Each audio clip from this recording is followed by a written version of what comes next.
The Mocs return to Finley Stadium with head coach Tom Arth leading the way. We got an opportunity to do something different. You got to do it better than you've ever done it before. You got to communicate better than you've ever communicated before. It's got to mean more to you than it's ever meant to you before. And it's a touchdown. This opportunity, this moment, today, forward, right, to give that type of effort every single day. Straight back to throw and sack. You got the opportunity to set the standard for what it means to play at Chattanooga.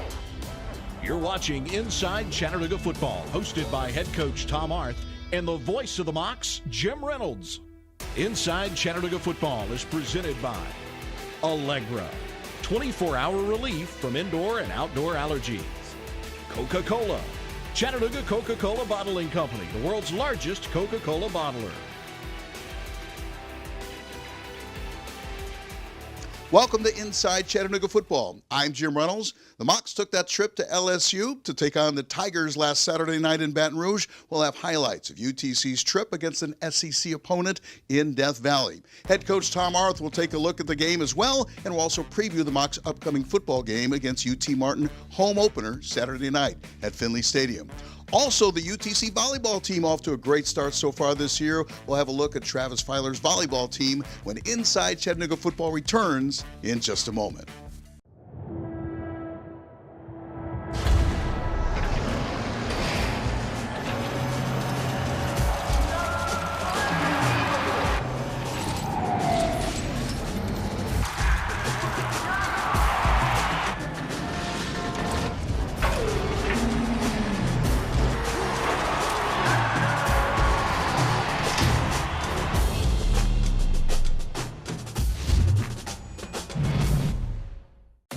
This segment of Inside Chattanooga Football is sponsored by Coca-Cola, Chattanooga Coca-Cola Bottling Company, the world's largest Coca-Cola bottler.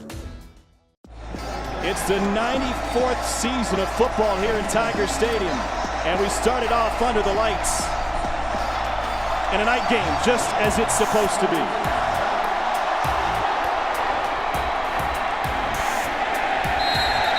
Young's going to have to get this ball off in a hurry. Terry Vincent is the nickel back. And it is complete over the middle for a first down and a gain of 11. Right back to Parker. In scheme in many ways offensively for the Mocs. Out of the eye, play action. And deep down the sideline, caught for a first down. It's Alfonso Stewart. And it's a gain of 22. Tiano to the fade, knocked away. This will be a 22-yard attempt for Olmo.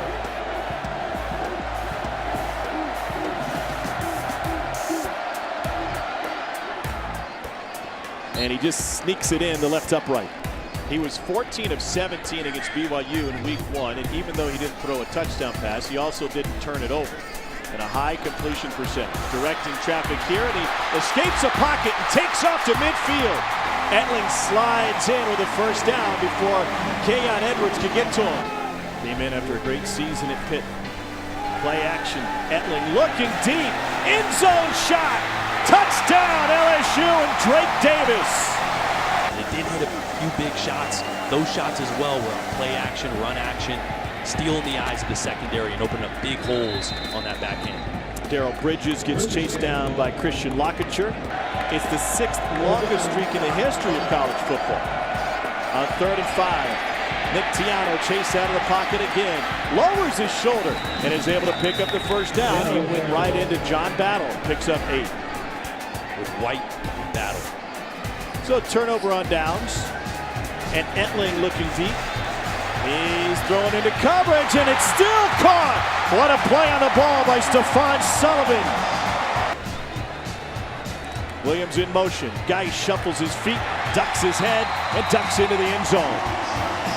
Swirling breeze here at Tiger Stadium tonight, and this one leaking right. It is no good.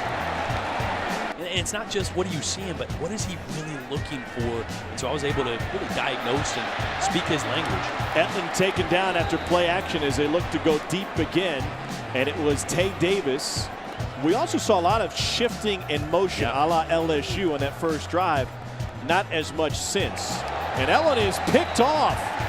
What a break on the ball by Andreas Williams, and the freshman has his second pick of the season. After his O-line didn't get enough push on that play. See if they get it here to the right side. Geis slips through into the end zone for an LSU touchdown.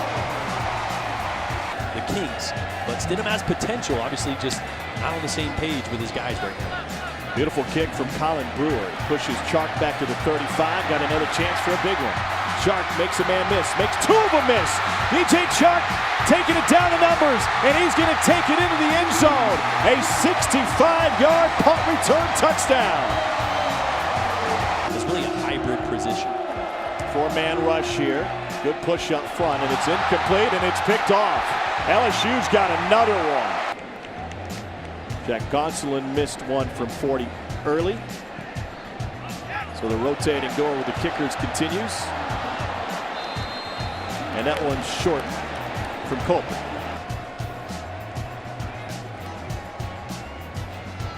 Room on the left side, and all the way down the sideline for Darrell Bridges. So this would be a 47-yard attempt now for Olmo. Would be his career long. Got the distance here, but it's going to be pushed right. Last week in ball control, and you still get the same effect as Temple. This is Darrell Williams, and he punches it in for an LSU touchdown. That's Gage in motion. And here's Williams again. And Williams is in again. But Tom Arth was hired. He had a chance to meet Bucky Wolford. And the first thing Bucky said to him was, how do you plan on stopping the option? Here's a big play that Bucky would approve of. It goes for a first down to Joseph Parker. Tight ropes his way down the sideline. A lot of that nuance that he had from his guys at Wisconsin, still learning these kids from LSU. And straight up the middle, it's Bridges, and he's able to punch it in from 16 yards out. Transferred from Presbyterian, over 2,000 yards there, a guy that knows football well. And a great block by Malcolm White there on the left side. Really just pinning his guy inside, allowed Bridges to hit that one with some speed. That's a first touchdown, by the way, allowed by the LSU defense in 34 possessions. That is a beautiful, beautiful animal. I went and checked him out yesterday. He was just sunbathing. Yeah. Recognition is going to be critical in that game next week. Great penetration up front. Yeah, Jolie Dunn would stand to. The offensive line of LSU have a little trouble with assignment responsibility, so they're going to have their hands full as well. Connor Colpon for a 45-yard attempt. And that one is good. Interesting news about a Ruggaroo Festival. The great world of Twitter informed me there's a Ruggaroo Festival just south of here in exactly 41 days. After further review, the receiver was down prior to losing possession of the ball on the 46-yard line.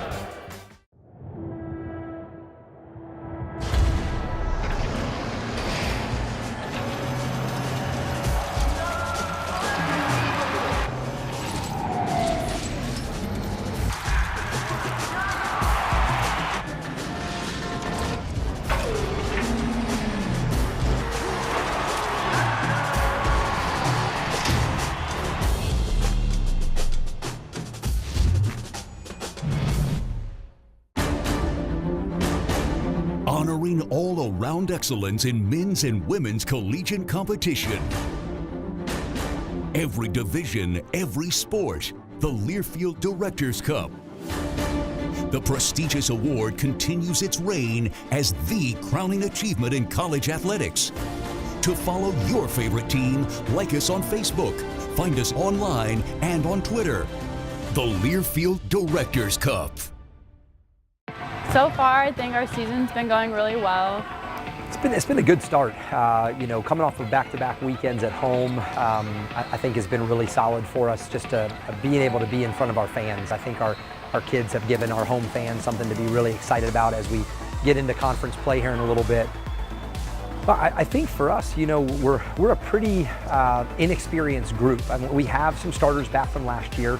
But there also are a lot of kids right now that are seeing a lot of time on the court that are very, either new to our program being true freshmen or inexperienced because of redshirt years or maybe just playing behind some veteran players over the last couple of years. So we're winning, we're learning, we're improving with a group where we've got a lot of new pieces to the puzzle that are there on the floor for us. We have a lot of depth, so we can throw people in and it's not gonna like change our game. So as a group, we're like really cohesive. During some wins, I would say especially the win against Sam Houston State, the win against SIU Edwardsville this past weekend, we have played like the veteran team, even though those two opponents are very heavy with juniors and seniors. Yeah, we've got one more weekend of non-conference play, and I think of all the 4 weekends, it'll definitely be the most challenging one in that all 3 opponents this past poll were receiving top 25 votes. So, but looking forward into conference play, it's gonna be great that we start at home against Western Carolina and UNC Greensboro, and I think that with the development of our team and the improvement throughout preseason, I think we're very much ready to start that new phase of the season. I'm really excited about conference. I think we're gonna be in the top again. I think we're finally getting to the point where we found like our winning formula, and I'm excited to get our first conference match. This segment of Inside Chattanooga Football is sponsored by Allegra, 24-hour relief from indoor and outdoor allergies. Welcome back to Inside Chattanooga Football. I'm Jim Reynolds, joined by Mocs head football coach Tom Arth. As we get ready for the home opener, Mocs in a very, very good team, UT Martin Saturday at Finley Stadium. Let's take that step backward. And all right, from week 1 to week 2, Jacksonville State to LSU, what got better? Well, I think offensively, I think our execution improved. Certainly, not the consistency that we're looking for, but overall, we executed at a much higher level against LSU than we did in our first game against Jacksonville State. From a special team standpoint and a defensive standpoint, it probably wasn't as good as we played in the opener, so we need to get back to that. And I think, just overall, becoming a more consistent team is going to be really important for us. Was the timing good, having the almost 2 weeks off between games, between game 1 and game 2, even though the competition might have been pretty tough in both of those situations? It was, I think, with the longer training camp and going and playing such a big game, that opening game, it was nice to be able to have a week to kind of let the guys recover a little bit and to get back to really focusing on what we needed to focus on, which was ourselves and our execution. You tell me, in games like this, I always think there's a little bit of doubt going in. Yeah, you can tell them you can compete with LSU, but I just think in the back of their mind, that's why I think in games like that, just getting off to a good start seems to be pretty important, and that's exactly what you did. Getting off to a good start is important in every game, and when you can start fast and you can come out and if you're on offense, go down and get a score on the board and come back defensively and get a 3 and out, that's huge, and we had that opportunity, and we did a great job covering up their receivers. I think they were in a 3rd and 8, and we really kind of locked them down and got the quarterback moving, and unfortunately didn't finish on a sack, and he was able to scramble for a first down, which led to a touchdown. And I think that that certainly hurt us, because I think we had an opportunity to really kind of capture some momentum. Well, I thought Darryl played great. I was very, very happy with his performance overall. Running the ball, in pass protection, had some really big blitz pickups in that game, and then also caught the ball well out of the backfield. So was very, very pleased with him.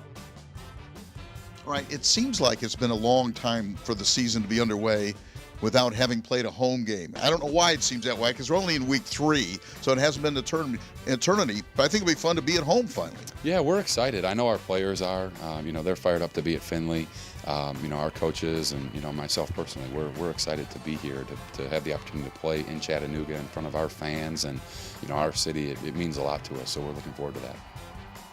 Mocs and UT Martin Saturday. That's a 6 o'clock kickoff at Finley Stadium. You can still get tickets. Ticket information available at GoMocs.com. We'll have highlights next time of the Mocs and the Skyhawks on Inside Chattanooga Football.